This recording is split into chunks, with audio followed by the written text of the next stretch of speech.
আসসালামু আলাইকুম বন্ধুরা, আশা করি আপনারা সকলেই ভালো আছেন। আমাদের আজকের এই ভিডিওটিতে আমি আপনাদের এমন একটি আংটির ব্যাপারে জানাবো যে আংটিটি জান্নাত থেকে পৃথিবীতে আনা হয়েছিল বলে কথিত আছে। এই আংটির মধ্যে কিছু অলৌকিক শক্তি ছিল। এছাড়াও এই আংটিটার ব্যাপারে আরও এমন অনেক কথাই শোনা যায় যা জানলে আপনি অবাক হয়ে যাবেন।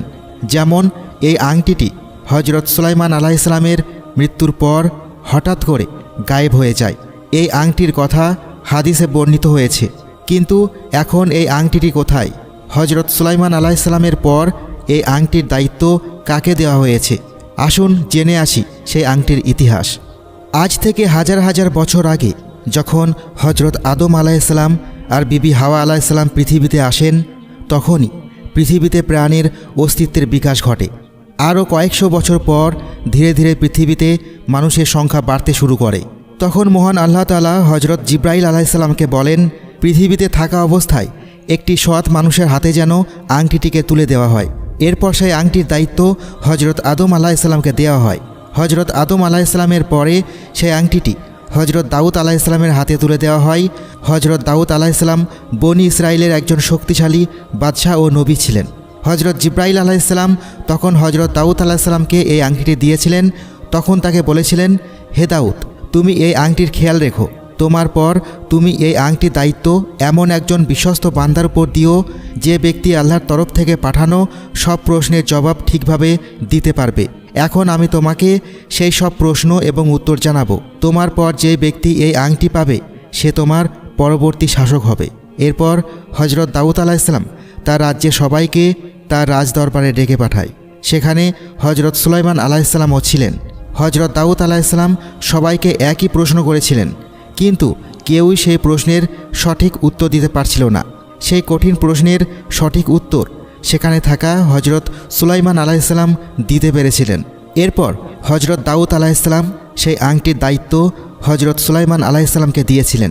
কিছু কিছু গ্রন্থে আছে কিয়ামতের কিছুদিন আগে এই আংটি অন্য একজন মানুষ পাবে। হাদিসে আছে কিয়ামতের আগে দাব্বাতুল আর্দ নামে যেটি বের হবে তার হাতে এই আংটিটি থাকবে। আবার কিছু মানুষ এটাও মনে করে হজরত সুলাইমান আলাইহিসসালামের সেই আংটির মধ্যে আল্লাহর এমন একটি নাম লেখা আছে যেটা শুধু আল্লাহ এবং আল্লাহর কিছু পয়গম্বররা জানেন। সেই আংটির মাঝে হজরত দাউদ আলাইহিসসালামের নামও লেখা ছিল।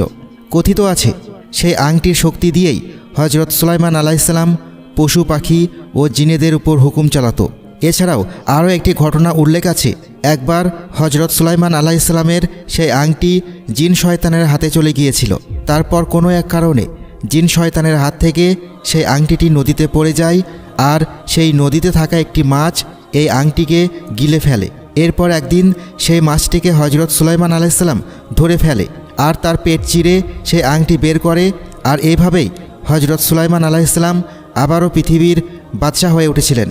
কেউ কেউ বলেন এগুলো শুধু একটি গল্প মাত্র, যখন কিনা বাস্তব জীবনে এমন কিছুই ঘটেনি।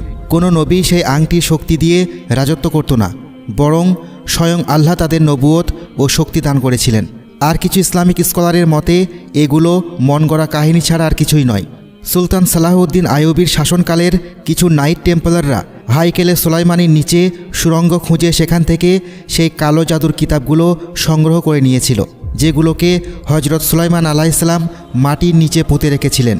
সেই নাইট টেম্পলাররা সেই সময় থেকে হজরত সুলাইমান আলাইহিসসালামের আংটির খোঁজ করে যাচ্ছে, কারণ তারা মনে করে তারা যদি সেই আংটিটি পেয়ে যায় তাহলে পুরো বিশ্বের উপর নিজের হুকুম চালাতে পারবে।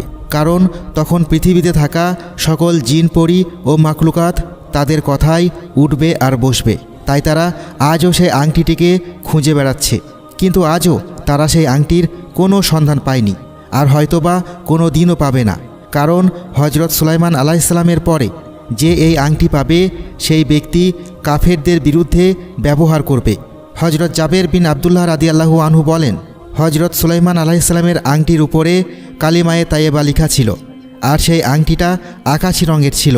হজরত সুলাইমান আলাইহিসসালামের সেই আংটিটি মুসলমানদের নিকট হজরত সুলাইমান আলাইহিসসালামের চিহ্ন এবং ঈসাই ধর্ম অনুসারীরা সেটাকে হজরত দাউদ আলাইহিসসালামের চিহ্ন ভাবে। যখন কিনা ইহুদিরা মনে করেন হজরত দাউদ আলাইহিসসালাম এবং হজরত সুলাইমান আলাইহিসসালাম দুজনে বনি ইসরায়েলের শাসক ছিলেন, তাই এই আংটির উপর সবচেয়ে বেশি অধিকার তাদেরই। তাই তো ইসরায়েলের পতাকাতেও তারা এই আংটির চিহ্নকে স্টার অফ ডেভিড নামে আখ্যায়িত করে রেখেছে। তারা মনে করে এই চিহ্নটি ইসরায়েলের একটি আমানত। কিন্তু এই চিহ্নটিকে ইসরায়েলের পতাকা ছাড়াও পৃথিবীর বিভিন্ন প্রান্তের মসজিদ, তলোয়ার এবং বিভিন্ন হুজুরদের চাদরের উপর দেখতে পাওয়া যায়। এছাড়াও বিভিন্ন ধরনের পাথরের উপর দেখতে পাওয়া যায়। অনেক ইসলামিক স্কলারদের মতে ইসরায়েলের পতাকার মাঝে যখন এই চিহ্নটি ব্যবহার করা হয়েছে, তাহলে এই বিষয়টিকে একটু ভেবে দেখা দরকার। হজরত সুলাইমান আলাইহিসসালামের সেই আংটির ছোট্ট একটি ঘটনা আমরা বিখ্যাত Hollywood film lord of the রিংসে দেখতে পেয়েছিলাম। এই মুভিটির মধ্যে সেই আংটির মতোই একটি শক্তিশালী আংটির কথা উল্লেখ করা হয়েছে, যেটা পেলে যে কেউ অসীম শক্তির অধিকারী হয়ে উঠবে। কিন্তু এই মুভিটির মধ্যেও এই আংটির ঘটনা একদমই কাল্পনিক।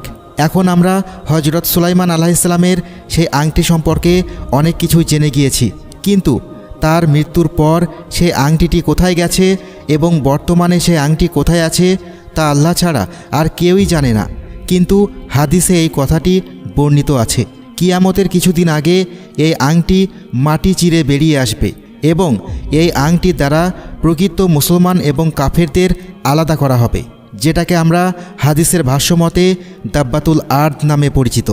দাব্বাতুল আর্দ এমন একটি প্রাণী যার এক হাতে থাকবে হজরত সুলাইমান আলাইহিসসালামের আংটি এবং অন্য একটি হাতে থাকবে হজরত মুসা আলাইহিসসালামের লাঠি।